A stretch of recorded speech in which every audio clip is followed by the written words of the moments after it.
कहाँ खो गई थी तुम? इतना कहते कहते उसका गला भर गया। आंखों से नदी बह निकली।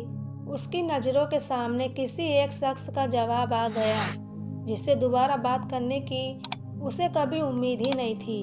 बड़ी किस्मत से सालों बाद दोनों एक दूसरे से टकराए थे। दोनों का साथ स्कूल के बाद बिछड़ गया था। दोनों बहुत रोए थे उस वक्त, क्योंकि चाहकर भी दोनों का साथ रहना संभव नहीं था। लड़की के परिवार के सामने ये रिश्ता खुलने के बाद दोनों को अलग होना पड़ा था। उधर लड़की की निगरानी दो गुनी बढ़ गई थी और इधर लड़के को आगे की पढ़ाई के लिए दिल्ली जाना था। पर इतने साल अलग दिशा में रहने के बावजूद लड़के के दिल से वो कभी निकली नहीं थी। कोई अपना पहला प्यार भूलता है क्या? हर पल हर वक्त अपनी पढ़ाई के उन सालों में वो उसको भुला नहीं पाया था। वक्त धीरे धीरे सारे गम भुला देता है और किसी को खोने का दुख कम होता जाता है। उसका भी हो गया और वो अपने करियर को बनाने में और अपने सपनों को पूरा करने में लग गया। दूसरी तरफ लड़की भी धीरे धीरे ये मान चुकी थी कि अब उसका प्यार उसे दोबारा नहीं मिलेगा। सो वह भी अपने घर से कॉलेज, फिर घर फिर कॉलेज के रूटीन में बंध गई थी। उन दिनों में ना तो उसे फ़ोन जैसे संसाधन उपलब्ध थे, ना ही उनको इस्तेमाल करने की अनुमति उसके घर वालों से उसे मिली थी। मतलब कुल मिलाकर दोनों के पास एक दूसरे से संपर्क का कोई साधन नहीं बचा था। जहां लड़के ने कॉलेज के बाद बड़ी कंपनी में नौकरी शुरू कर दी थी, वहीं दूसरी तरफ लड़की ने भी अपने बड़े भाई के स्कूल के प्रबंधन में मदद करने की शुरू कर दी थी। दोनों के ही पास एक दूसरे के बारे में सोचने का समय नहीं रह गया था। जैसे जैसे समय बीतता गया दोनों ने एक दूसरे के बारे में धारणाएं बना ही ली।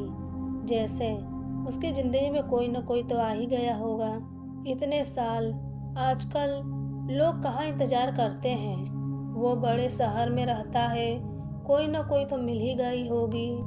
या जैसे उसने मुझसे फिर से बात करने की कभी कोशिश क्यों नहीं की? इश्क होता तब न करती, टाइम पास था, सो क्यों करे? प्यार तो दोनों इन 7 सालों के बाद भी एक दूसरे से ही करते थे, पर इस तरह के स्वयं के ही रचे पूर्वाग्रहों ने उसको एक बड़े अंतर पर लाकर खड़ा कर दिया था।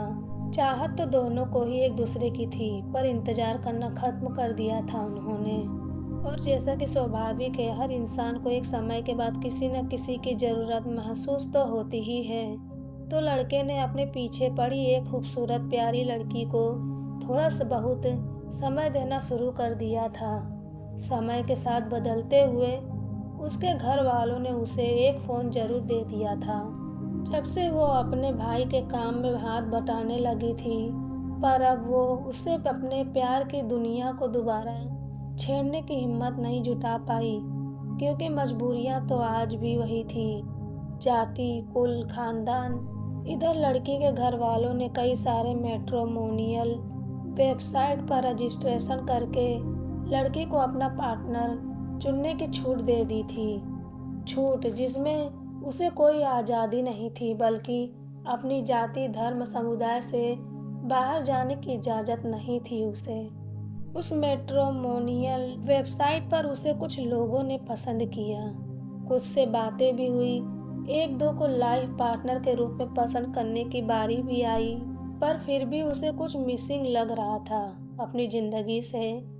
उसे अपने परिवार के हिसाब से शादी करने की और लड़का फाइनल करने की कोशिश तो की, पर एक दिन अचानक उसका दिमाग घूमा और उसने सबको ब्लॉक करके अपनी प्रोफाइल बंद कर दी। इधर उस लड़की की जिंदगी भी उथल पुथल से भरी रही। अभी उसने उस लड़की को पसंद करना शुरू ही किया था कि उसकी शादी कहीं और तय हो गई। उस प्यारी लड़की ने चुपचाप किनारा कर लिया और उस बात से फिर दुखी हो गया था। और जब इंसान इस तरह दुखी होता है तो उसे हमेशा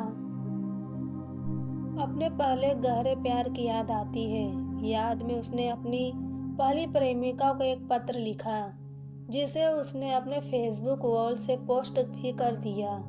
उसमें उसने अपने प्यार को याद करते हुए वो सारी बात लिखी जो वो उससे कहना चाहता था।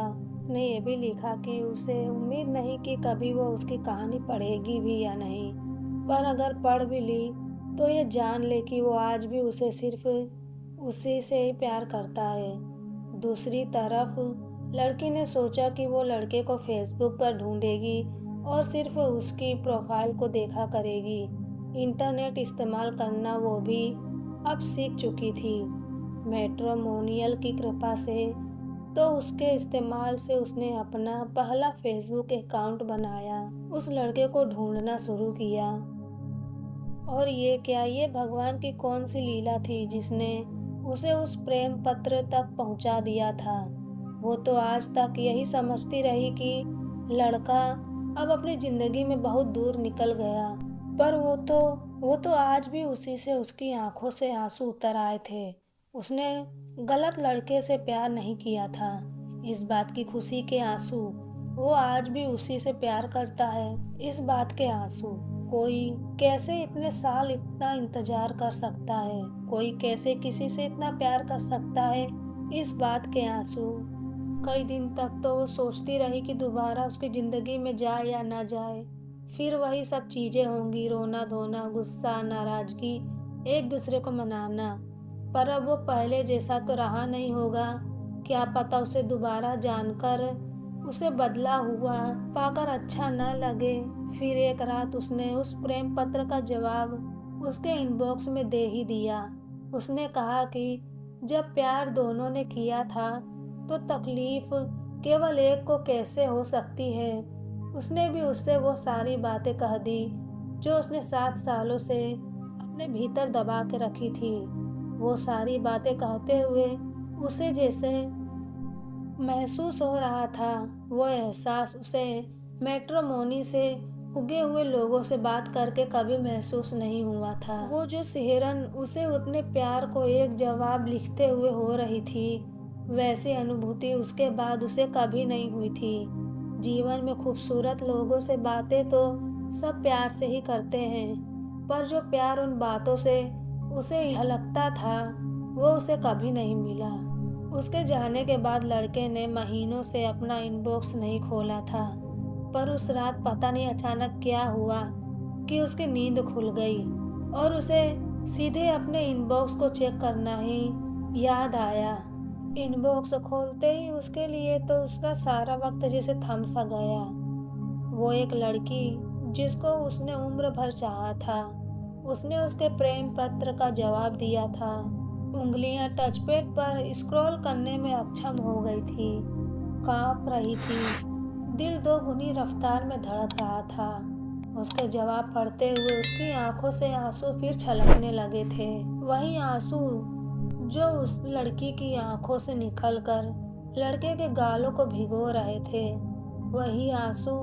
और वो सिर्फ कांपती उंगलियों से केवल इतना लिख पाया, कहाँ खो गई थी तुम।